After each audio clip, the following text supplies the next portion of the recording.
استحضار ہوگا، اذان کا ادب بھی ہوگا۔ آپ نے دیکھا ہوگا مسجد کے دروازے کے سامنے سے بہت ساری خواتین جاتی ہیں جو بازاروں کے اندر، مارکیٹوں کے اندر بغیر دوپٹے کے ہوتی ہیں، لیکن وہ مسلمان ہوتی ہیں۔ جب وہ مسجد کے قریب سے گزرتی ہیں احتراماً اپنے سر پر دوپٹہ رکھ لیتی ہیں۔ سوال یہ ہے انہیں کس نے کہا دوپٹہ رکھنے کا؟ انہیں کسی نے نہیں کہا۔ ان کے دل کے اندر یہ بات موجود ہے کہ یہ مسجد ہے، یہ اللہ کا گھر ہے، اس کا احترام کرنا چاہیے۔ اس احترام کے پیش نظر مسجد کے سامنے سے گزرتے ہوئے سر کو ڈھانپ لیتی ہیں۔ آپ نے دیکھا ہوگا ہمارے بہت سارے نوجوان رکشوں کے اندر گانے بجا کر جا رہے ہوتے ہیں، لیکن جو ہی مسجد کا دروازہ آتا ہے، مسجد قریب آتی ہے، بند کر دیتے ہیں یہ آواز ہلکی کر دیتے ہیں۔ وجہ ان کے دل کے اندر یہ بات موجود ہے یار یہ اللہ کا گھر ہے، اس گھر کا احترام کرنا ہے۔ ان کو معلوم ہے کہ اللہ کا گھر ہے تو عملاً احترام ثابت ہوا۔ اگر مجھے اور آپ کو اذان کی عظمت کا پتہ چلے گا تو میں اور آپ بھی اذان کا احترام کرنے والے بن جائیں گے۔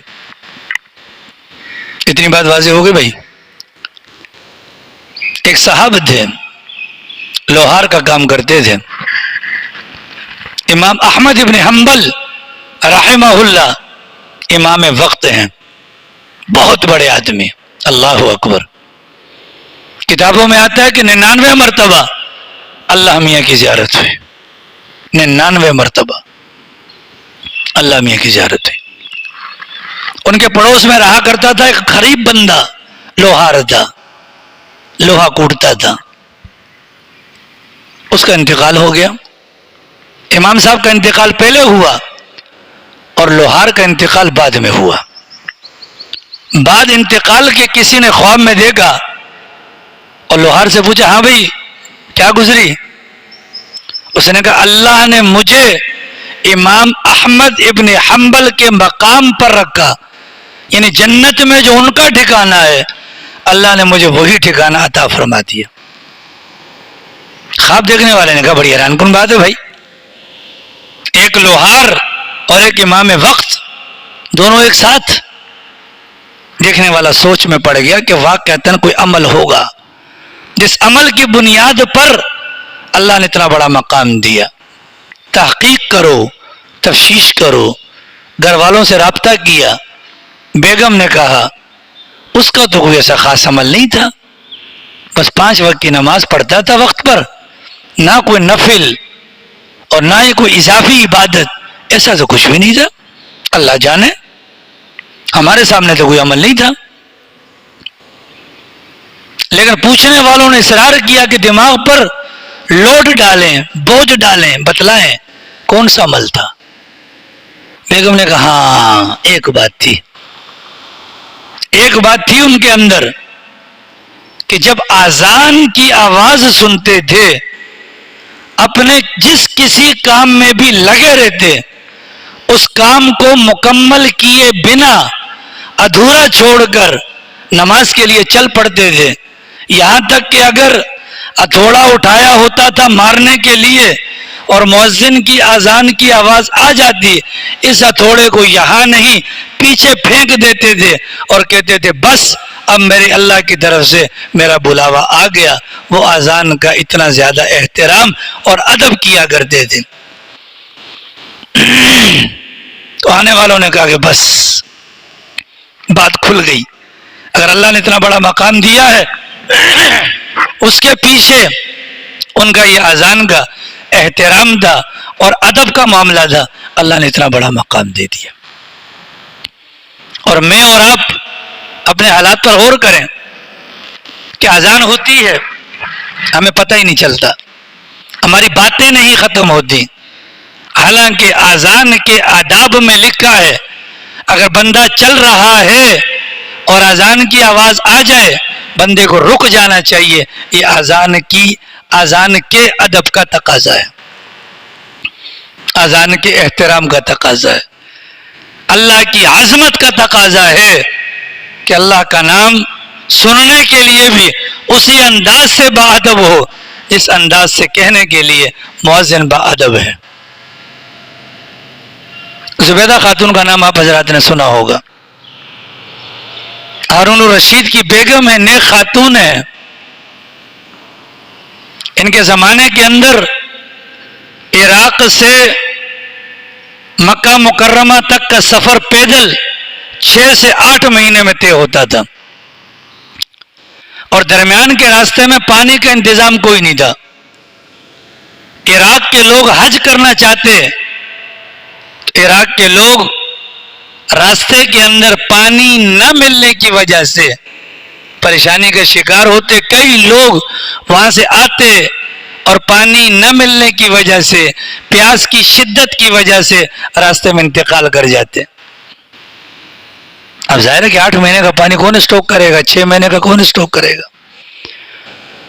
زبیدہ خاتون نے، اللہ کی شان یہ ہے کہ ان کے لیے نہر کھدوائی، وہاں سے عراق سے مکہ مکرمہ تک۔ آج بھی جو حضرات جاتے ہیں وہ نہر اب بھی نہر زبیدہ کے نام سے موجود ہے، اگرچہ اس میں پانی نہیں ہے لیکن بہرحال موجود ہے۔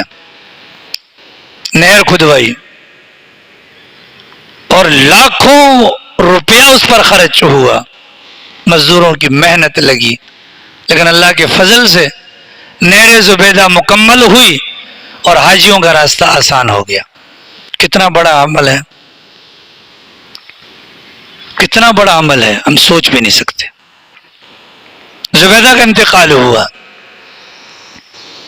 کسی خاتون نے خواب دیکھا اور زبیدہ سے پوچھا، جی زبیدہ کیا گزری؟ تو زبیدہ کہنے لگی، اللہ نے کرم کیا اور اللہ نے مجھے بخش دیا، اللہ نے کرم کیا اور اللہ نے مجھے بخش دیا۔ تو خواب دیکھنے والے نے فوراً یہی کہا کہ تمہیں تو خدا نے ویسے بھی بخشنا تھا، تمہارے اتنے بڑے بڑے اعمال اور پھر تمہارا یہ عمل، اتنی لمبی نہر کھدوا دی، اس پر تو تمہاری بخشی یقینی ہونی تھی۔ تو زبیدہ کہنے لگی، نہ میری بہن نہ، جو تمہارے دماغ میں سوچ ہے وہی میرے بھی دماغ میں سوچ تھی کہ یہ نہر ہی میری نجات کا سبب بن جائے گی۔ یہی سوچ لے کر میں اللہ میاں کی بارگاہ میں گئی، مجھ سے پوچھا گیا کیا لائی ہو، تو میں نے اپنا یہ عمل پیش کیا تو جواب دیا گیا، اس نہر کی کھدائی میں تمہارا کیا لگا؟ کام کیا مزدوروں نے، سرمایہ لگا بیت المال سے، تمہارا کیا خرچ ہوا؟ زبیدہ کہتی بس میں تو سمجھ گئی کہ میں جس عمل کو بنیاد بنا کر اپنی نجات کا سبب جانتی تھی، حقیقت تو آج کھلی۔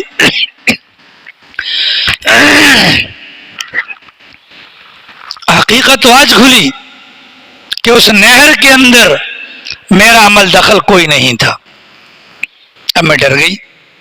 اللہ میں نے فرمایا نہیں، گھبراؤ نہیں، تمہارا ایک عمل ہے ہمارے پاس، اور آج وہی عمل تمہاری نجات کا سبب بنے گا۔ اور وہ عمل کیا ہے؟ ایک دن تمہیں بھوک لگی ہوئی تھی، تم نے کھانا منگوایا، اور کھانا منگوا کر روٹی کا نوالا توڑ کر سالن کے ساتھ لگا کر منہ کے قریب لے کر گئی، اتنے میں مؤذن کی آواز آ گئی، اللہ اکبر، اور تمہیں خیال آیا کہ میرا سر ننگا ہے، سر پر دوپٹہ نہیں ہے۔ تم چاہتی اس موقع پر نوالا کھا کر دوپٹہ صحیح کر سکتی تھی، پر تم نے یہ گوارا نہ کیا، نوالا نیچے رکھا، اللہ کے نام کے احترام میں اپنے سر کو ڈھانپا۔ اس موقع پر جو تم نے ہمارے نام کا احترام کیا، ادب کیا، اس احترام اور اس ادب کو بنیاد بنا کر آج ہم تمہارے لیے مغفرت کا پروانہ جاری کر دیتے۔ اللہ اکبر۔ اذان کا ادب اور اذان کا احترام یہ نجات کا سبب بنتا ہے۔ لیکن ادب اور احترام کب ہوگا؟ جب دماغ کے اندر، دل کے اندر اللہ کی عظمتوں کا خیال ہوگا، ہمیں پتہ ہوگا کہ مؤذن کہہ کیا رہا ہے۔ جب تک یہ پتہ نہیں چلے گا، اذان کا ادب اور احترام ہم نہیں کر سکتے۔